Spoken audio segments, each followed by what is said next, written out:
Hello, everyone. It's the 30th of December 2021, and this is an exclusive. I'm speaking to Mark Sharman, a former boss for ITV and Sky News. He's 71. He lives in Southsea in Portsmouth. He's a dad and a granddad. And I have done interviews with journalists before. Sue Cook used to work for the BBC. David Rose used to work for the BBC, now at the Mail. But I've never spoken to someone who had your position. He was at such a senior position in a mainstream media news organisation. I do appreciate you left ITV in 2008. I did as well, actually. We know a lot of the same people. I was very happy at ITV, actually. And then I went to the BBC as a presenter for BBC South Today. But I did enjoy my time at ITV, and I still talk to people there. Very fond memories, and I think you have as well. There was a lovely family feel to where I was working at ITV in Birmingham and Oxford. We've got some questions. I just let everyone know you are not particularly comfortable on camera. Like me, I think. I was very happy doing the media training with corporate clients, showing people how to film and edit at speed, professional quality content with their mobiles. But something happened, didn't it, in March 2020, where we felt something wasn't quite right when it came to what we were hearing from the mainstream media. And I think the mother in me took over, and I think the father and grandfather in you has taken over, and you're doing this because you feel you really need to. And I think it's a very important voice that we need to hear.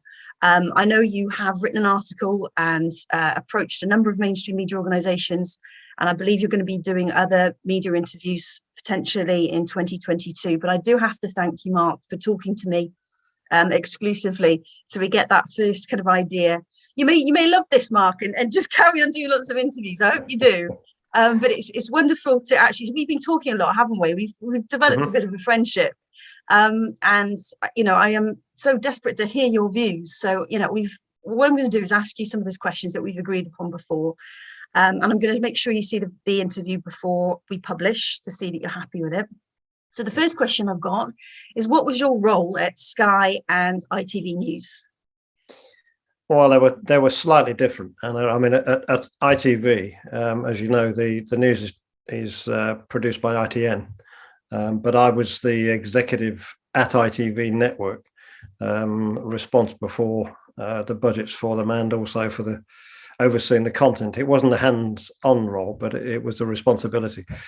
At Sky, slightly different because Sky News is in-house. We did have an excellent head of news in Nick Pollard. But again, I had an executive role and did get a little bit more involved in the look of the channel and one or two hirings and the direction of where we were going now and again. But I've also run newsrooms myself in the past, sort of hands-on editing. What does an executive role mean? It generally means, at Sky, it would generally mean sorting out any major problems if there were any. When from time to time you do get issues, and I was between the chief executive and the head of news, so I was a go-between really. Pretty big job. And in ITV, you were we would discuss budgets, and we would discuss content, and certainly we had a relaunch which I got quite heavily involved in because the look of channels is something that's quite close to me, because I actually developed and launched Sky Sports News as well, which is a much more hands-on role. Wow, you had an incredibly senior role at these organisations. Overseeing content at ITV, budgets and probably reputation management, dealing with any big major issues that may impact the brand, I should imagine, as well. Anything that goes viral on Twitter or social media in terms of social media wasn't quite such a big issue as it is now, but more so at Sky. I mean, Sky was much more of an in-house operation. Of course. And we had some big stories as well. We had 9/11, we had the Iraqi wars, Baghdad, all of that. So it was quite a big time to be there. So would you be involved in the recruitment of, say, the main presenters and journalists, regions, the regional main presenters, or the national presenters or correspondents? Not so much. No, not so much. I mean, there were a couple I was involved in. Certainly at Sky, one or two. And Julie Etching was probably my best signing at ITV. I'm a big fan of hers. Fantastic. I think it comes down to likability a lot of the time, doesn't it, with presenters? It's it's like building that trust with the public and making them feel entitled, especially in a time of crisis. This person is telling me the truth. I can trust this media brand. Thank you so much. So why are you talking to me? What are your concerns, Mark? Well, Anna, I feel as though for freedom of speech, the impartiality of reporting, the honest debate is all under attack. And I feel as though it's some kind of pincer movement. On the one hand, you've got big tech through YouTube and Facebook and Twitter. You know, they are cancelling people, and they're using these terrible terms, misinformation, conspiracy theorists, just to dismiss anything that doesn't fit the narrative. And that's a grave concern to me. I mean, Britain is the cradle of democracy. I fear at the moment we're on a march towards the death of it. And it's a death by strangulation of free speech. And that's, as a journalist of 50 odd years, that is a real concern to me. Unfortunately, mainstream media is the other side of the pincer movement, in that they're also only telling one side of a story over COVID. There appears to be a worldwide narrative, and mainstream media are signed up to it. They're acting as government cheerleaders, and that's not the role, I don't think, of mainstream media or any journalist. Our role is to question, they should be questioning it and holding them to account, not helping bring the population to heel, which is what's been happening, I feel. So I need to ask you why you think the mainstream media organizations, or as I like to call them, sort of the legacy media brands, have been around for a long time, they've built up this trust. Why do you think they aren't doing the good job of journalism and holding power to account? Well, to be cynical, Anna, the government have spent about £500 million so far on COVID advertising, and most of that has gone to broadcasting and mainstream media. It's hard, I think, in current times to go against that. It offends principles, but I think that's probably a reality. However, I don't think that's the only cause, and I would point you out to they don't call it a rehearsal, but they had a simulated event which was held in October 2019, just before the outbreak. It was a simulated event which, funny enough, was based on a coronavirus outbreak from China. It was called Event 201, and it was a simulated global coronavirus pandemic exercise organized by the World Economic Forum, the Bill Gates Foundation, and Johns Hopkins Center for Health Security. Now, they advised governments all over the world on what they should do, and included in that was this advice: flood the media with fast, accurate, and consistent information, while the media companies themselves should commit to ensuring that authoritative messages are prioritized and that false messages are suppressed, including through the use of technology. Now, who decides what's false? And this is at the core of my argument on everything about this cancelling and this misinformation. I mean, who is deciding what's information? You have some truly world-class medical scientific experts who are arguing against the narrative, and they're not being listened to. In fact, worse than that, they've been silenced. Dr. Robert Malone actually invented the RMNA vaccine, and he's spoken up to warn about some of the things that may develop from it, and he's been cancelled on Twitter. I mean, this is outrageous. You were just cancelling people's opinions for the sake of the narrative, and maybe the clue is in that simulation that happened just before the pandemic started. But Ofcom too over here have joined in with it.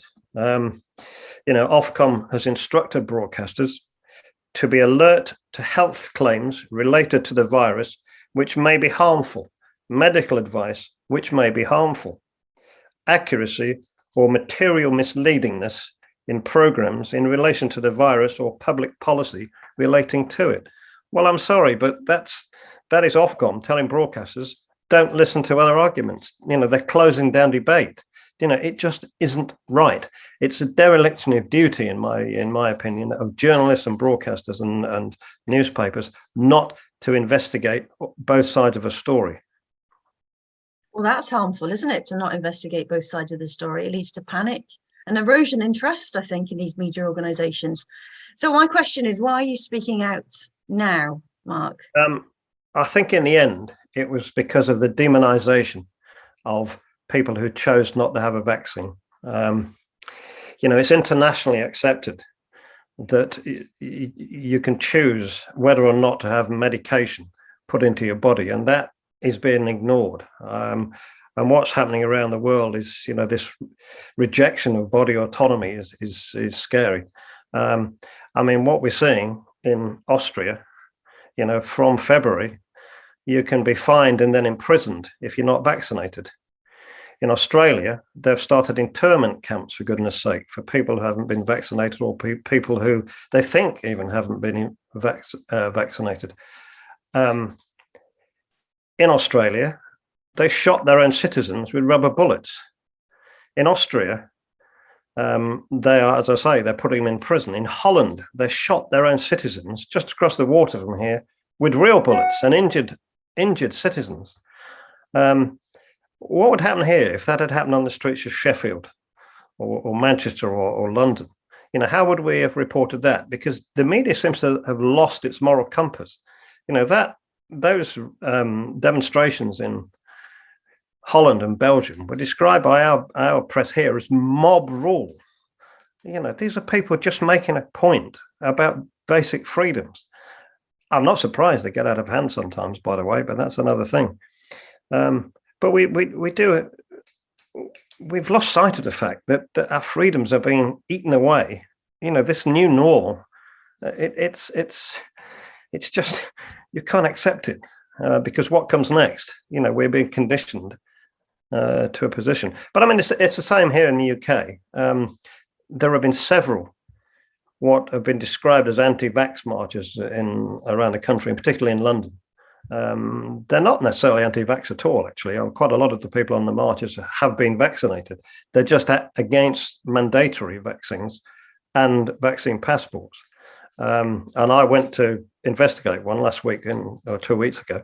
There were tens of thousands of people, and they were ordinary people. They were intelligent people. They were families. They were all kinds of ages, ethnic background, all kinds of ordinary people. And it was a generally peaceful, good-humoured march through London. There was one little skirmish involving maybe one or two people at the start, and that's what got reported. Violence on anti-vax rally. It's not an anti-vax rally, and it was in general very peaceful. The flip side of that is these protests in England have hardly been reported on the BBC or Sky or anywhere, and yet both of those channels go big on climate change protest marches because they're pet subjects of theirs, and that's again what to me is not acceptable. You can't pick and choose which protest you're going to report on just because you agree or just because that's one of your pet projects. It just isn't right. So it's bias. It's just bias reporting. If I can just show you the Daily Mirror from this morning, they've gone big on it, right? Blocking the road to freedom, anti-vax mob cause chaos, Labour call to take web virus conspiracies, to tackle them, web virus conspiracies. And inside, the whole thing is turned to a war, on a war footing. And funny enough, on the back, there's another of those adverts by the government. But I actually don't agree with what they did there. The protest, I think, was wrong. I don't think I don't think anybody should be protesting against people taking a vaccine. That's their choice. We're talking about freedoms here. If you want to take the vaccine, that's your choice. And whatever that protest was, they should not have stopped people getting a vaccine. And it was a testing centre. I looked at the footage. It wasn't a vaccination centre. It was a testing centre. Yeah. And it was very interesting to see how all the media were there and covering it, where they weren't at others. It must be Yes. incredibly. I'll tell you, Mark, your words, they get to the core of me. And I think any journalist watching this, I think this man talks a huge amount of sense. But on that protest, It's I don't think that protest was right. I don't think you should interfere with no. people who want to get tested or want to have a jab. And actually, but what it does, it plays into the media's narrative. And, you know, they're calling here a baying mob, it's described. It's actually, if you look at the pictures, there's a bunch of middle-class people, middle-aged people. So no, I don't agree with it, but that's the angle they're always going to pick up. And that no one in my knowledge had ever talked to these anti-vaxxers on these marches to see what their Well, I did, and that's the day I lost my YouTube channel. I'm talking about mainstream. Yeah, well, they have done a little bit of GB news. That's the thing is, some have been okay. Mark, would you say? Has the Telegraph been better? Has the Mail been better? I think there's been a few articles just recently that have begun to open up a little bit, but the general feeling is still, you know, get boosted, get boosted, get boosted, which, you know, it seems like a drive that's still coming from the government. You mentioned GB News. You mentioned GB News there. Actually, last night I thought Nigel Farage produced a breakthrough broadcast. You know, he did ask the questions. He asked the questions about should he get a booster if the vaccine doesn't stop me getting the virus and it doesn't stop me passing it on.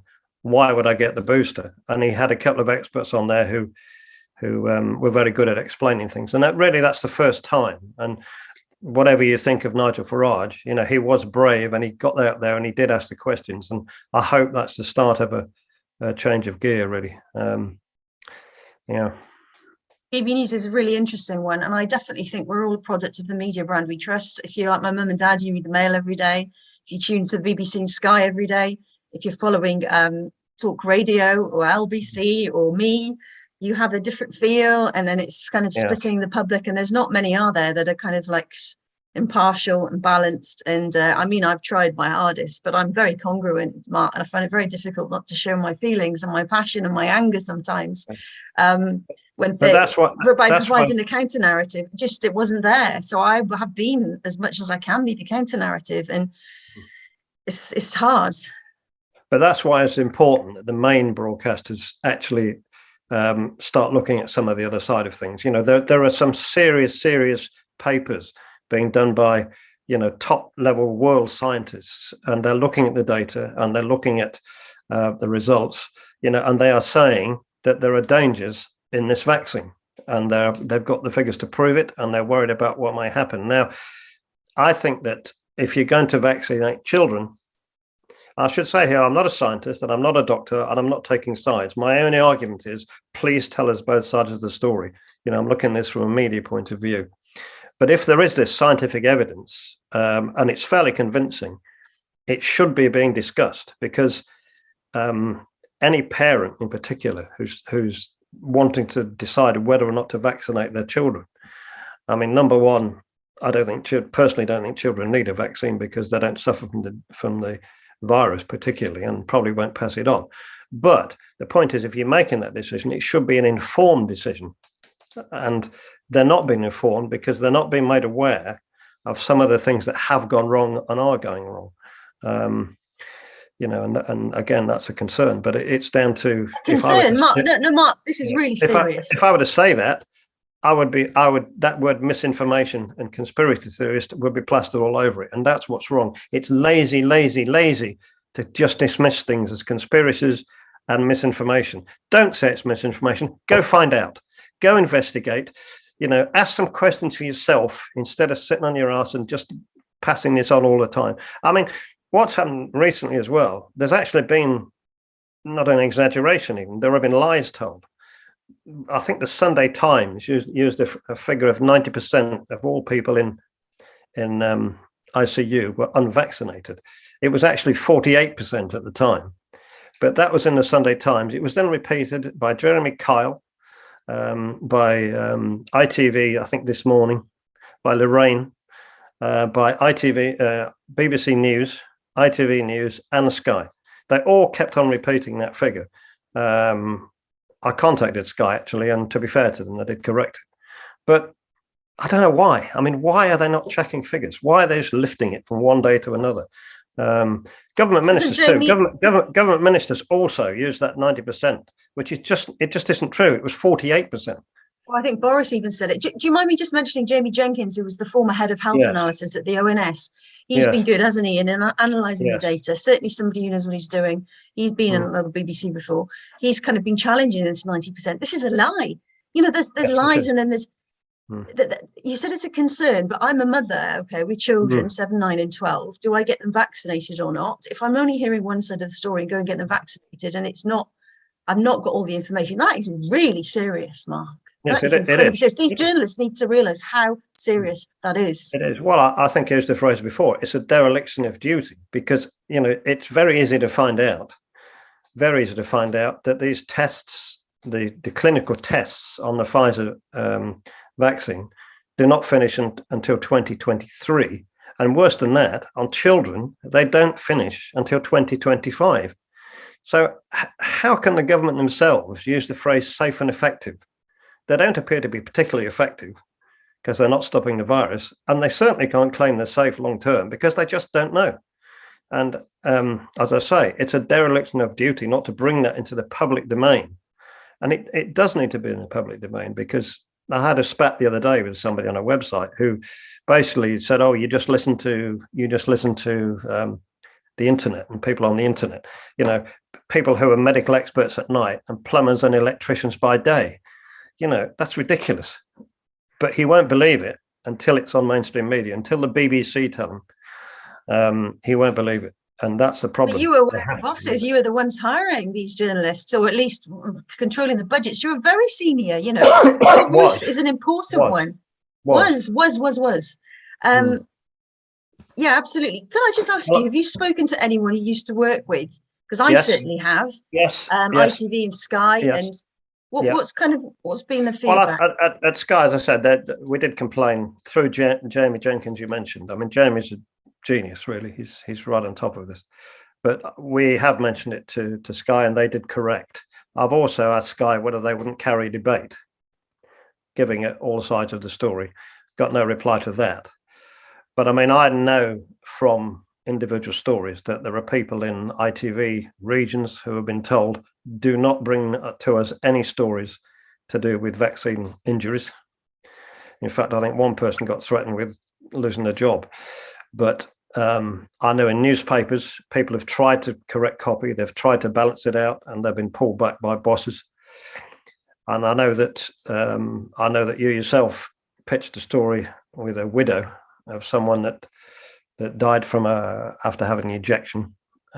So she was told by doctors. I don't think they ever had the inquest yet, but that story was pitched this morning. Didn't want to know. I've personally tried to get a couple of articles away that I've written. Didn't get them away anywhere. And there was a doctor who wrote a very good article about why the NHS doesn't need to keep vaccinating its staff. Went around most of the national papers, didn't get picked up. We've got no appetite for it was one thing back. So yeah, listen, I think our industry, our trade, actually, as I prefer to call it, is guilty, because I think there are a lot of journalists within these organisations who know it's wrong and aren't speaking up. But equally, there are a lot of medics who also know it's wrong, who also aren't speaking up. You know, why? Don't know. Fear of losing their job, fear of putting their head above the parapet. I'm not sure, but the people are there. Do you mind me asking, what was the response there when you contacted them with, I know the NHS immunologist and the others in your stories and articles, did they respond, or did they ignore you, or did they just say, we've got no appetite for this? What was the response? No appetite, usually. No appetite. I mean, no appetite. Okay. My particular article was due to go on the Sunday Express, and then it got pushed out by something else. So that could be real. I don't know. Why not? Happens. Okay, well, at least they got back to you and said they have no appetite for this, but we have an appetite for it, Mark. I'm just going to mention now, Jasmine Birtles. You'll all recognise Jasmine. She's like the female Martin Lewis, well-known presenter. She is the admin for a journalism group that we're in, and her email address is jasminebirtles@gmail.com. And if any journalists are watching this and would like to contact Jasmine, please do, because she's the admin of this group, and we are growing, aren't we? Where we can talk freely. It's a support group, but also taking action in because we do have the appetite for this, Mark, because we do understand the role of journalism and how important it is at the moment. Can you win back this trust once it's lost? We're talking about if can I what? Sorry? Can these media organisations win back the trust that they've lost? They have lost. I think in any situation, if you lose trust, it's very hard to get it back. You're right. They have. If you go out on the streets, people do not trust the mainstream media as much as they used to. Having said that, a lot of people still do, and they are believing what they're being told, which is why it's really important that it's these organisations, the BBC, Sky, the main newspapers, actually put the other side of the story, because they do carry huge sway still. If some of the predictions from these scientists about the dangers of the vaccine come to fruition, then I think trust will go through the floor. And actually, I'm not sure if I was in charge of a newsroom that hadn't flagged up these dangers and they came to fruition, how I'd feel. You would feel guilty for sure, and actually you'd be implicated by your silence. And I think that's something that they should think about. That in news terms, COVID's been the gift that just keeps on giving. It gives you a news story every single day. And unfortunately, they're all easy takes. It's all the government line and all the positive stuff. And I think most broadcasters have gone out of the way to find stories that support the narrative. How many times have you seen someone in a hospital bed or some relatives of someone that's died saying, if only you'd taken the vaccine, if only you'd taken the vaccine? Where are the ones of the people suffering because they had the vaccine? Not interested, like your Charlotte Wright, like the widow of Dr. Stephen Wright. Yeah, I working mentioned at Great Ormond Street Hospital. You she's in pain. No. That woman, she's in pain, and if she lived in many countries in Europe, if she did not get vaccinated, she wouldn't be able to go. Like we spoke to someone from Lithuania, she wouldn't be able to go to the cafe. I remember talking to you about that cafe, restaurant, shop, swimming. But would she take the risk when her husband's died following the AstraZeneca vaccine? No, Lisa Shaw, BBC presenter, age 44. Would her husband, who's looking after the kids now, is it right to mandate something where there is a risk? But we did contact ITV this morning and the producers. I know there's a lot of people at ITV and BBC, but it's quite disjointed at the moment with all these different journalists. I know, Mark, if I was at the BBC still, I would have quietly got together of a group, a community, and we'd have gone on strike. We'd have walked out. I would have done it. Yeah. Would you have done that? What can they do? They can join our group. There was an interesting piece in The Spectator written anonymously by someone at the BBC. I don't know if you saw it, but he said that they'd created in the BBC a huge culture of fear. So everybody was terrified of the vaccine. I'll rephrase that. Everybody was terrified of the virus, and they had created this fear. Well, I think if you kind of instill that in people's heads to start with, that is the way they look at the story. So I'm not suggesting everybody involved is in some sort of conspiracy to throw it back at them. I'm not.